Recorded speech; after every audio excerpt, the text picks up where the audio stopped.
The dark sky above Zorelia burned with streaks of fire. Captain Jace Corrin's small spacecraft shuddered violently as it spun out of control. Alarms screamed around him. The crash was coming fast. Jacka gripped the controls with white-knuckled hands. His heart pounded like a drum. Tried to steady the ship, but a massive explosion rocked the hull. Pieces of metal tore away. The cockpit filled with smoke. Suddenly, the ship slammed into the rocky surface of the alien planet with a deafening crash. Glass shattered. Jace's head hit the dashboard. Pain exploded behind his eyes. His body was tossed forward, then slammed back. Darkness edged his vision. When he finally opened his eyes, the world was strange and silent. Dust hung heavy in the air. Jagged mountains loomed in the distance, and above them, 2 pale moons shone coldly. Jace forced himself to sit up. Every breath hurt, but he was alive. His mission had failed. Earth's fleet had been defeated. The Sharian Empire controlled this sector now, and he was alone. Suddenly shadows moved on the rocks nearby. Large figures in shining armor appeared, their faces hidden behind smooth, reflective helmets. They moved quickly and silently, surrounding him. Human life detected. A cold voice spoke through a translator device on one soldier's wrist.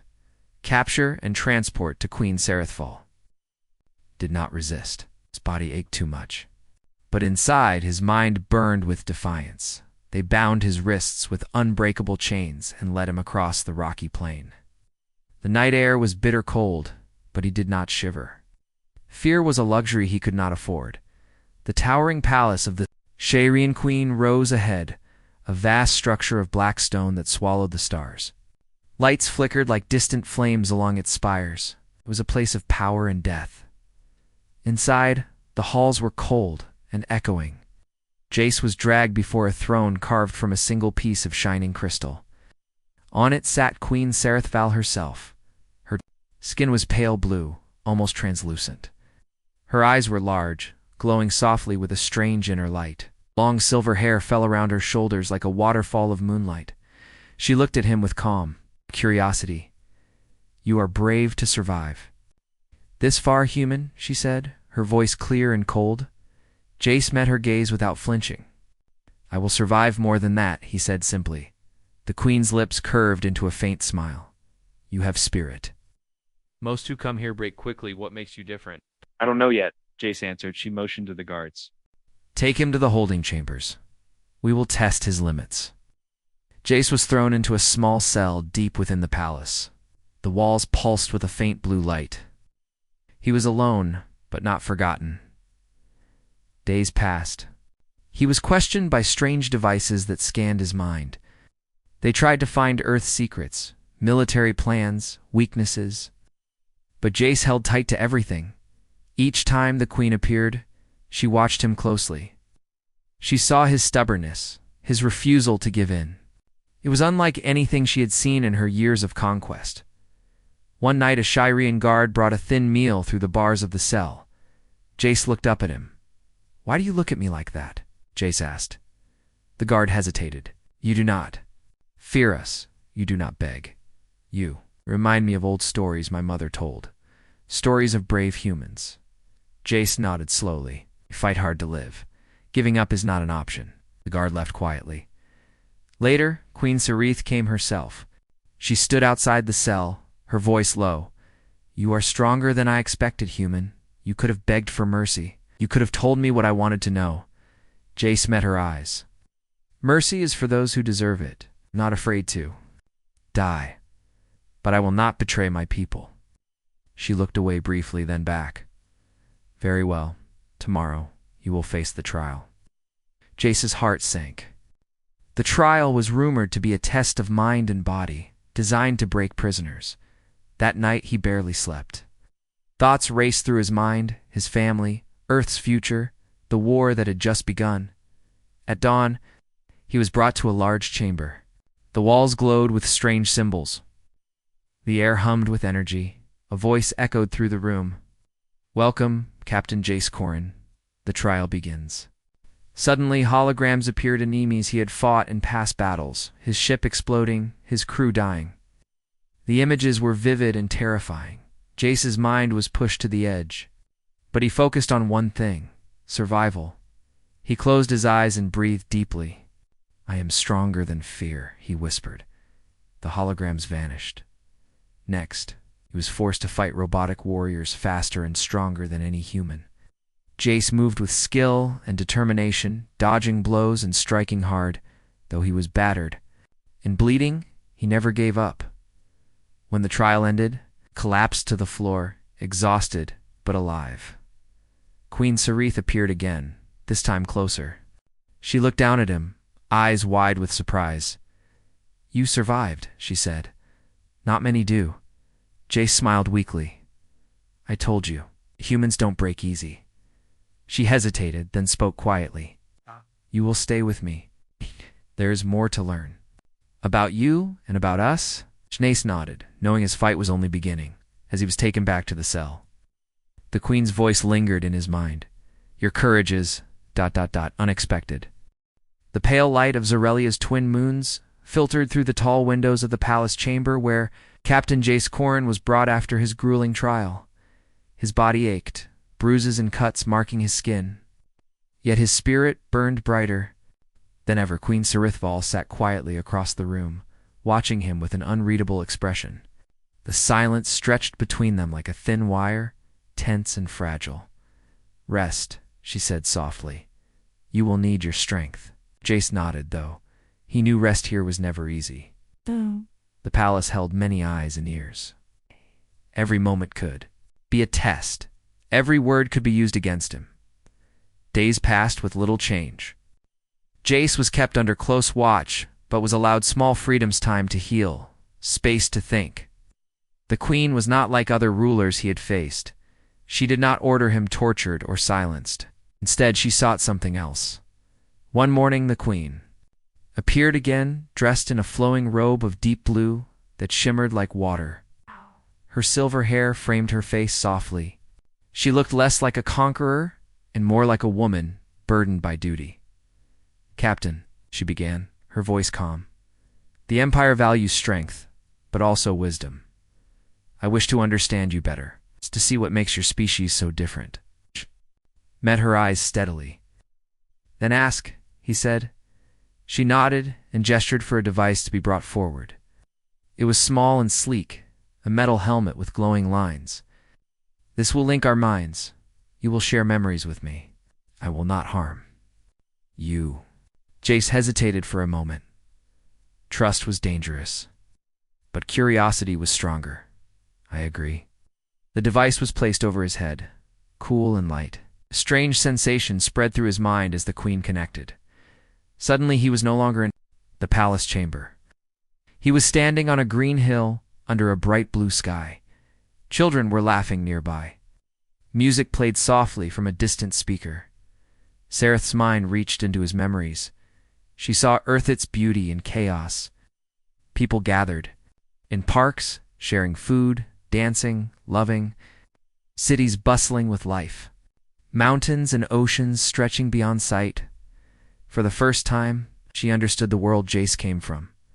When the connection ended, Sarith looked at him with something like, "Ah, your world is alive," she said softly. "So different from the order we rule." Jace smiled tiredly. "It's not perfect, but it's ours." Over the next weeks, the Queen continued these mind links. She saw more Jace's family, his friends, his dreams. She learned about human courage and kindness. It's about the hope that kept people fighting even in the darkest times. In return, she showed Jace parts of her own memories. He saw the empires. Long history wars fought for survival, betrayals that shattered alliances, sacrifices made for power. They were both learning, changing. One afternoon, as they sat in the quiet garden of the palace, a Shirian servant approached, carrying a tray with food. The young woman's eyes flicked nervously toward Jace. Jace reached out and took a piece of fruit. "Thank you," he said simply. The servant looked surprised. "You do not fear us." Jace shook his head. "Why should I? We are not so different." Servant smiled faintly. "Maybe not, but you are brave. The Queen watches you closely. That night, a whisper passed through the palace corridors. The human captive who refused to break had won the respect of many. Meanwhile, the queen pondered deeply. She called her advisors for counsel, but they urged her to use harsher methods. To crush Jace's spirit before it inspired others, Sereth resisted. Something about Jace's courage challenged the way she had ruled for so long. In the following days, she introduced a new test physical trials designed to push Jace's body to the limit. He was forced to train alongside the Queen's elite warriors. Learning their strange fighting styles, Jace struggled but did not quit. Each time he fell, he rose stronger. His determination was a quiet storm that unsettled those who watched. One evening, after a long session, Jace sat alone in the training hall, breathing heavily. Sereth approached. "Why do you fight so hard?" she asked quietly. Jace wiped sweat from his brow. "Because I have to. Because giving up means losing everything." She studied him, her eyes softening. "Many here see only conquest and power. You remind me of something. Forgotten." She looked up, curious. "What is that?" She whispered. The queen's walls began to crumble. Yet not all in the palace welcomed this change. Rumors of rebellion stirred. Some Shirenes feared that the human captive would ignite unrest. One night, Jace overheard a secret conversation among guards plotting to end his life. He confronted them boldly. "If you want to kill me, come face me. But no, this eye will never. Stop fighting." His words echoed through the halls. When the queen heard of this, she was both angry and impressed. Instead of punishing Jace, she invited him once more to her chambers. There, in the quiet glow of alien starlight, she spoke openly. "You challenge everything I believe," she admitted. "Your courage shakes the foundation of my empire." Jace met her gaze. "Maybe it's time those foundations changed." The queen nodded slowly. "Tomorrow, you will face the mind probe." Jace swallowed hard. The mind probe was a legendary test one that invaded the deepest thoughts and fears. But he was ready. The cold walls of the palace trembled with silent tension as the sun of Zorelia dipped behind jagged mountains. Captain Jace Corin stood in the center of the mind probe chamber, the soft hum of alien machines filling the air. His hands were free now, but his mind braced for the storm ahead. Queen Serethval watched silently from her seat at the side, her eyes glowing faintly in the dim light. This test was designed to reach inside a prisoner's mind, to unearth secrets and fears, to break them completely. Jace had faced many trials before, but this was different. The mind probe was like stepping into a river of thoughts, the current pulling and twisting, searching for cracks in his armor. But Jace's will was iron, the chamber's devices activated, casting shifting lights across the walls. A strange buzzing sensation filled Jace's head. Memories flickered like distant stars, some clear, others shadowed. The probe reached deeper, touching places Jace had never shared, his fears, his hopes, his failures. Suddenly, the room shifted around him. He was no longer in the cold chamber, but standing in the middle of a battlefield, smoke rising from burning ships. Screams echoed in the distance. His crew, his friends, all around him, falling. Jace's heart clenched. The pain was sharp, but he focused. "I am not afraid," he whispered. A dark figure stepped forward, an alien general from the Shireen. Empire, mocking and cruel. It raised a weapon, ready to strike. But Jace moved fast, dodged, blocked, and fought back with the strength of a man fighting not just for survival but for hope itself. The scene shifted, replaced by another. A vision of Earth, peaceful and bright. Sereth watched closely. She saw not just memories, but emotions, fear, love, determination. It was unlike anything she had ever witnessed in an enemy. When the mind probe finally ended, Jace collapsed to his knees, breathless but unbroken. The queen stepped forward. "You are stronger than most," she admitted. "Your mind holds more than I expected." Jace looked up, wiping sweat from his brow. "I told you humans don't break easy." Word of Jace's resilience spread quickly through the palace. The guards whispered of the human who faced the queen's deadliest test and lived. Young Shireen soldiers spoke of his courage in hushed tones. The seeds of hope began to grow where there had only been fear. Among the palace servants, a small group gathered secretly. They were tired of endless war and the cold rule of the empire. Jace's bravery inspired them. They called themselves the Fireborn, a secret resistance ready to fight for change. One night, as Jace rested in his cell, a guard slipped inside quietly. "You have friends?" the guard whispered. "The Fireborn want to meet you." Nodded, the weight of his mission growing heavier. His fight was no longer just for Earth, it was for all who dreamed of freedom. Meanwhile, Queen Sarith found herself at a crossroads. Her advisors demanded Jace's execution. "He is a threat to the Empire," they warned. "Letting him live invites rebellion." But Sarith hesitated. She had seen too much. The strength in his eyes, the fire in his spirit. Perhaps humanity held a lesson the Empire had forgotten. In a private chamber, she met with Jace again. Their conversations grew longer, more personal. They spoke of war, peace, and the future of their worlds. "You show me hope," Sarith said softly. "But hope is dangerous." Jace smiled faintly. "It's the most powerful weapon we have." Suddenly, the palace shook with alarms. Rebels had launched an attack, striking at the heart of the Empire. Jace and Sarith found themselves thrown. Together, in the chaos, as explosions rocked the halls, Jace shielded the queen with his own body, taking a blast meant for her. Blood stained his shirt, but he did not falter. For the first time, Sarith felt a new and strange emotion, fear. Not for herself, but for the man who had once been her prisoner. As the rebels retreated, the queen looked down at Jace. "Why did you protect me?" He smiled weakly. "'Cause sometimes courage isn't about who you fight against, but who you stand beside." The palace was forever changed. The palace of Zorelia lay heavy with silence after the rebellion's failed attack. Cracks of tension ran deep within its walls, a fragile calm hiding storms beneath. Queen Sarithval sat alone in her chambers, her thoughts tangled like the silver strands of her hair. The battle had shaken her empire, but more than that, it had shaken her heart.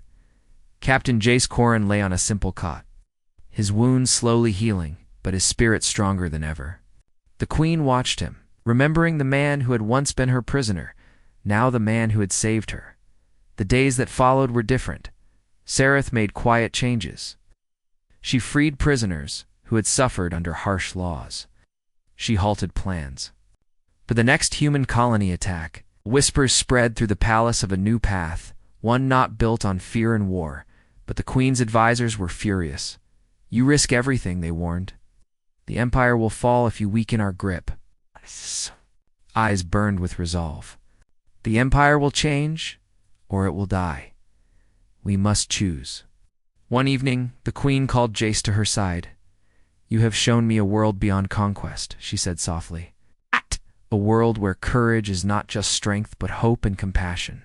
Jace Nodded, his voice steady. "It's the human way.